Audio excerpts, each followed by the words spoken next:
যাকে বেশি বলে তার চেয়ে বেশি হওয়ার জায়গা থাকে না। আল্লাহ যাকে মন্দ বলে তার চেয়ে আর মন্দ হতে পারে না। আল্লাহ যাকে ভালো বলে তার চেয়ে ভালো হইতে পারে না। দুনিয়ার জিন্দেগিকে আল্লাহ বলেন আমাল হায়াতুদ দুনিয়া ইল্লা কালিল। আরে যত লম্বা হায়াত পাও না কেন, তোমার গোটা দুনিয়ায় ৩০০০ কোটি বছর যদি হায়াত পায়, আখিরাতের সামনে একেবারে সামান্য।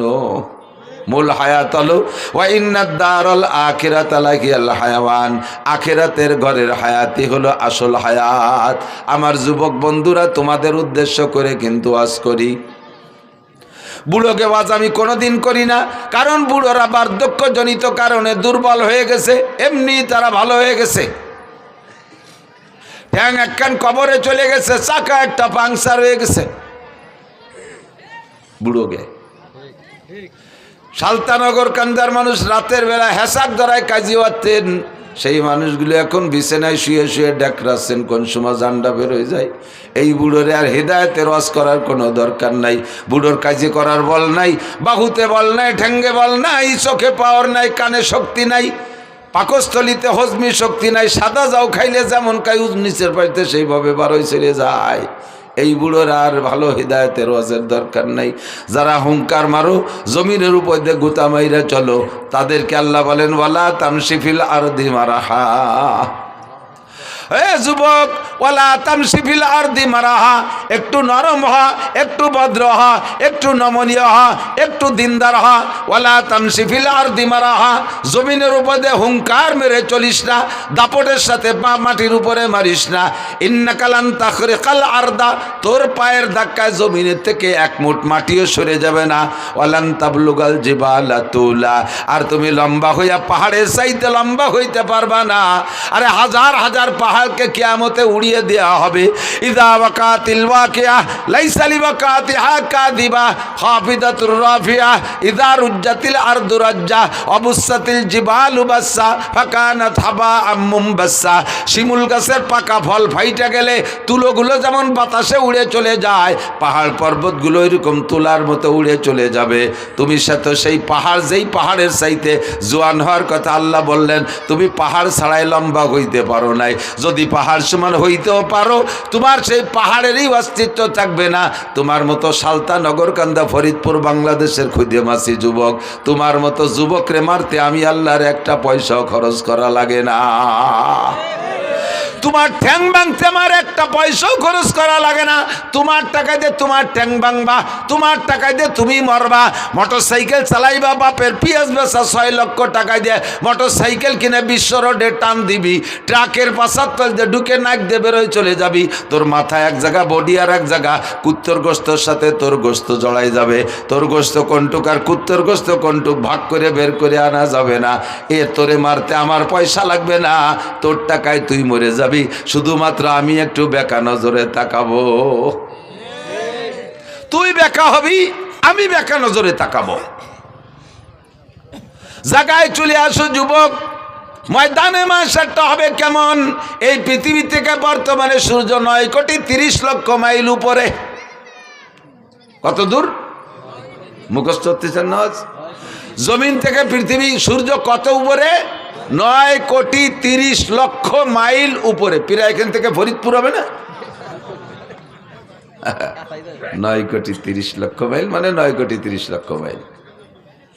এত উপরে সূর্য, শীত আইসে গেছে, তাই রোদির মধ্যে পেঁয়াজ লাগাতে গেলি মাঝে মাঝে গাছ তলায় এসে জিড়িয়ানু লাগে। চৈত্র বৈশাখ জ্যৈষ্ঠ মাসে গরমে বাইরে থাকা যায় না, এত উপরে সূর্য। তাও সূর্যের এটা হলো উল্টো পাশ, আর সদর পাশের পাওয়ার ওই দিক। হাসরের মাঠে এই সূর্যটাকে আরো পাওয়ার দিয়ে সদর করে দিয়ে আমাদের মাথার মাত্র 4 আঙ্গুল উপরে দেওয়া হবে। বিশ্বাস হয় না? বিশ্বাস হয়? বাপ ভালো না, বিশ্বাস হয়? সূর্য থাকবে মাত্র 4 আঙ্গুল উপরে। আপনি ভাবেন তো পরিস্থিতিটা কেমন হবে? 5 সেকেন্ড চক্ষু বন্ধ করে ভাবেন তো কেমন হবে? সূর্যের তাপে পায়ের নিচের জমিন পুড়ে লাল তামা হয়ে যাবে।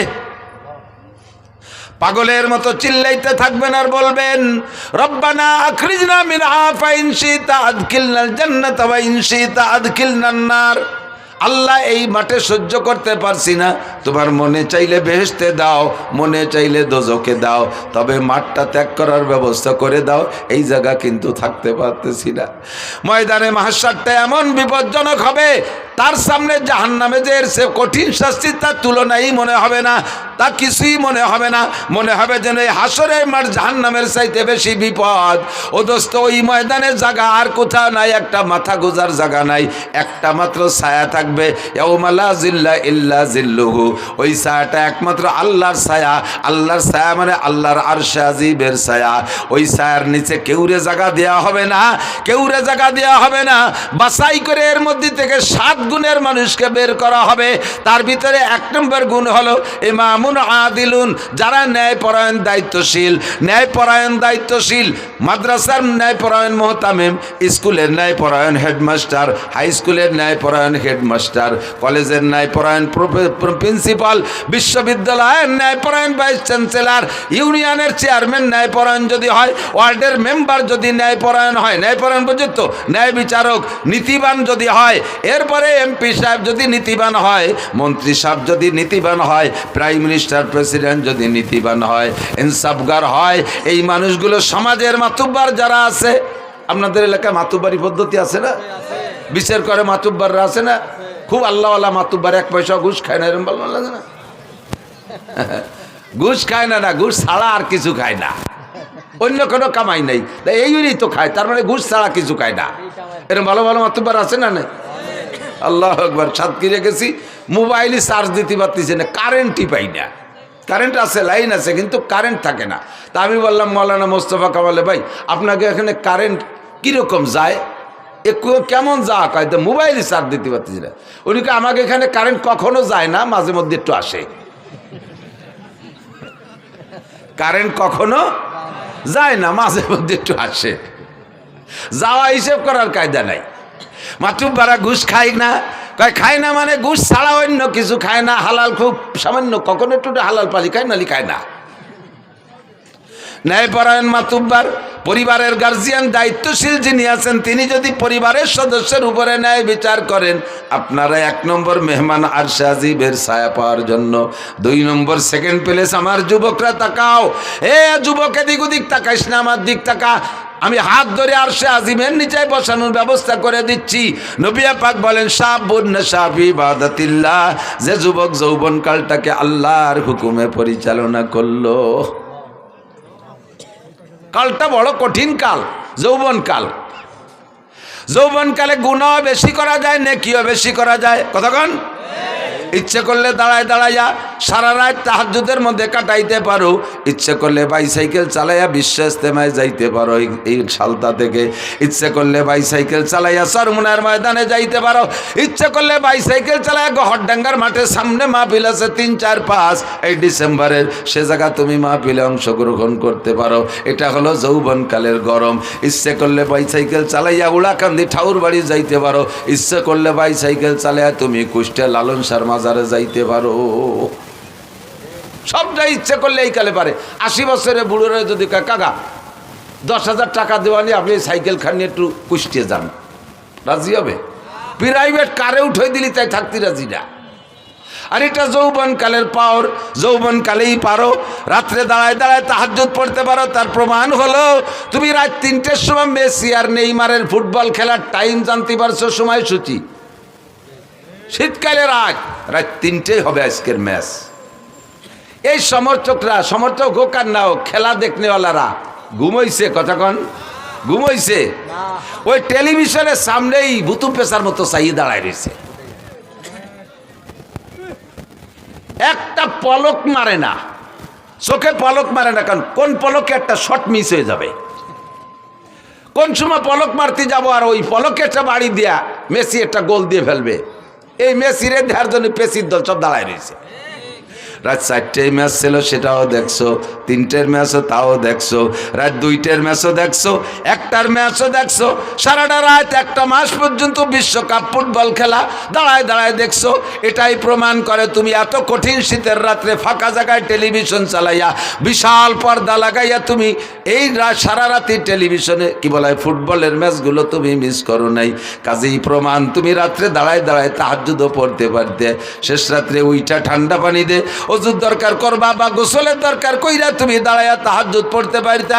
রাতভর দাঁড়ায় দাঁড়ায় ফুটবল খেলা দেখলে বান্দা রাত্রে দাঁড়ায় দাঁড়াইয়া একটু তাহাজ্জুদ কেন পড়লে না? যদি তুমি রাত্রে দাঁড়ায় তাহাজ্জুদ পড়তা, একটু ঘুম কামাই করতে, তাকে এখন তুমি আরামে ঘুমাইতে পারতা। जागना है जाग लो अफलाक की साया तले, जागना है जाग लो अफलाक की साया तले, आखिर तक सोया करोगे खाक की साया तले। যদি সজাগ থাকতে হয়, আরামে ঘুমাইতে হয় কবরে, তাহলে দুনিয়ায় কিছুদিন ঘুম কামাই করতে হবে, দুনিয়ায় কিছুদিন ঘুম কামাই করতে হবে। দুনিয়ায় যদি আরামসে ঘুমাও, কবরে যাওয়ার পরে ঘুমের সুযোগ পাবা না। যারা কবরে মাইয়েতে মুসলমানকে যখন কবরে রাখা হবে, 3টে প্রশ্ন করা হবে, মার রব্বুকা মা দীনুকা মান নবিয়ুকা। 3টে প্রশ্নের জবাব আপনি যখন দিতে পারবেন, আল্লাহ পাক বলবেন আলবিসুহু মিনাল জান্নাহ, আমার বান্দারে জান্নাতের পোশাক পরাইয়া দাও। ওয়াফরিশুহু মিনাল জান্নাহ, আমার বান্দারে মাটিতে শুয়ায় রাখা যাবে না, জান্নাতের খাট পালং দিয়ে দাও। বলি সুবহানাল্লাহ। আফতাহু লাহু বাবান ইলাল জান্নাহ, আর জান্নাতে তো এখন দেওয়া যাবে না, আসরের মাঠ কায়েম হওয়ার পরে বিচার আচারের পরে জান্নাত। আপাতত তার জান্নাতে, তার কবরে জান্নাত থেকে একটা দরজা খুইলা দাও। ফায়ুফতাহ, পরিষ্কার হাদিস, ফায়ুফতাহ, খুলে দেয়াই হবে। খুলে দেওয়ার পরে 2জন ফেরেশতা আসবে যুবক তোমার কাছে, একজন মাথার কাছে, একজন পায়ের কাছে। মাথার কাছের জন্য আইসা মাথা মেসেজ করবে, আস্তে আস্তে মাথা চিপ দেবে আর সুড়সুড়ি দেবে। আপনি চোখ খুলে তাকাই বলবেন মান আনতা ইয়া কি, ও ভাই তুমি মাথার কাছে কে আইছো? আমার তো দুনিয়ায় যারা ছিল কেউ আমার সাথে আসে নাই, কত আদরের স্ত্রী সেও আসে নাই, সন্তানদের কত ভালোবাসি তারা কেউ আমার সাথে আসে নাই। 4জন আসলো কবরের কাছে, লাস্টে নামাইলো 2জন, সব আমারে মাটি চাপা দিয়ে তুই চলে গেল। তুমি কে আসলে দুনিয়ার থেকে না কোত্থেকে? ওই যিনি মাথার কাছে এসে মাথা মেসেজ করে, তিনি আপনাকে পরিচয় দেবে, আনা তিলাওয়াতুক। ভাই আমি একজন মানুষ বটে, তবে আমি হলাম তোমার কোরআনে কারিমের তিলাওয়াত। তুমি দুনিয়ায় কোরআন শরীফ তিলাওয়াত করেছো, এই তিলাওয়াতকে আল্লাহ তাআলা একটা মানব রূপ দিয়ে আমারে তোমার খাদেম হিসেবে পাঠাই দিয়েছে। আমি তোমার মাথা মেসেজ করব। ইতিমধ্যে দেখে পা চেবে আর একজন, তুমি কে? ওই লোকটা পরিচয় দেবে, আনা সলাতুক, আমি তোমার নামাজ। পায়ের কাছে কেডা? নামাজ। পায়ের কাছে কে? নামাজ। মাথার কাছে কে? কোরআন। মাথার কাছে, পায়ের কাছে এই নামাজ আর কোরআনে আপনার পা মেসেজ করে দিয়ে বলবে, ওরা বলবে নুম কারামাতিল আরুস লা ইয়াস্তাইকিজুকা আহাদুন ইলা ইয়াউমিল কিয়ামা। আর আরামসে ঘুমাও, কিয়ামত পর্যন্ত তোমারে কেউ সজাগ করবে না। ঘুমাও আর ঘুমাও, আরামসে ঘুমাও। দুনিয়ায় তাহাজ্জুদের কারণে ঘুমাও নাই, শেষ রাত্রে জিকিরের কারণে ঘুমাও নাই, ফজরের নামাজের কারণে 8টা 9টা পর্যন্ত ঘুমাও নাই, বহু টাইম ঘুম নষ্ট করেছো। এই ঘুমটা তুমি এই কবরে তাইকে আরামসে পুরাও। লা ইয়াস্তাইকিজুকা আহাদুন ইলা ইয়াউমিল কিয়ামা, কিয়ামত পর্যন্ত কেউ তোমারে ঘুম থেকে সজাগ করবে না। বলি না সুবহানাল্লাহ। আপনি কি এই 2জন মানুষ খেদমতের জন্য তৈরি করছেন? নামাজ আছে আপনার পাত ধারে পাও চিবে দেওয়ার জন্য? দুনিয়ায় নামাজে শর্ট মেরে উড়াই দিয়েছেন, নামাজে শর্ট মেরে উড়াই দিয়েছেন পা দিয়ে, নামাজের কাছেও যান নাই, নামাজের কাছে আসতেও দেন নাই। আপনার পা চিবে দিতে নামাজ আসবে না, কে আসবে একটু পরে কই। আপনি কি তিলাওয়াত করে রাখছেন? মাথার কাছে এসে মাথা চিবিয়ে দেবে যে লোকটা, সেই লোকটারে আপনি বানাইছেন? এর ভিতরে কয়জন কোরআন শরীফ পড়তে পারেন? কয়জন কোরআন শরীফ পড়তে পারেন? খাদেম 2জন তৈরি করছেন, হাত পা মেসেজ করে দেবে। ঘুমাবেন যে কি জন্য ঘুম কামাই করছেন? যে জায়গা ঘুমাবেন, আল্লাহ আমি তো দুনিয়ায় ঘুমাই নেই, ওদের সাথে তাহাজ্জুদ পড়ছে, আমি মেসির খেলা দেখছি, যে কোনোভাবে আমিও ঘুমাই নেই। তোমার চোখের মধ্যে শীষে ঢেলে দেওয়া হবে, চোখের মধ্যে সীসা গালায় ঢেলে দেওয়া হবে। কি জন্য ঘুম কামাই করেছিস? যৌবনকালটা ইবাদতের মধ্যে কাটাও যুবক। তোমারে খেলার থেকে উঠে আসতে বলি না, ফুটবল খেলতে মনে চায় খেলো, তবে স্যাটারডেকে খেলো। ক্রিকেট খেলতে মনে চায় খেলো, স্যাটারডেকে খেলো। র্যাকেট খেলতে মনে চায় খেলো, তবে স্যাটারডেকে খেলো। আর এই খেলার ভিতরে নামাজের টাইমটা তুমি স্মরণ রাখো। তোমরা খেলা দেখা পাল্টি জবাব দাও। পাকিস্তানি প্লেয়াররা যখন ক্রিকেট খেলে বা ফুটবল খেলে, আজান হওয়ার সঙ্গে সঙ্গে পায়ের বলটারে সাইডে দিয়া হাতের ব্যাটকান ফেলাই দিয়ে মাঠের মধ্যে যে নামাজ পড়তে দেখছো কি দেখো নাই? তোমার খেলা তুমি খেলো, তোমার ইংরেজি পড়া তুমি পড়ো, কলেজে পড়বা পড়ো, কোনো বাধা নাই। বিশ্ববিদ্যালয়ে পড়ো, ডাক্তারি পড়ো, ইঞ্জিনিয়ারিং পড়ো, বিজ্ঞানী পড়ো, যা পড়ো পড়ো, কোনো দোষ নাই। ক্ষেত করো, খামার করো, ব্যবসা করো, বাণিজ্য করো, গাড়ি চালাও, বাড়ি চালাও, যা করবা করো, কোনো তাই দোষ নাই। বৈধভাবে সব কিছু করো। আজান হইলে সব কিছু ছেড়ে দিয়ে তুমি মসজিদে চলিয়া যাও। সময় কিন্তু বেশি নাই। বুড়ো হইলে নামাজ পড়বো, বুড়ো হবা কি হবা না তার গ্যারান্টি কি?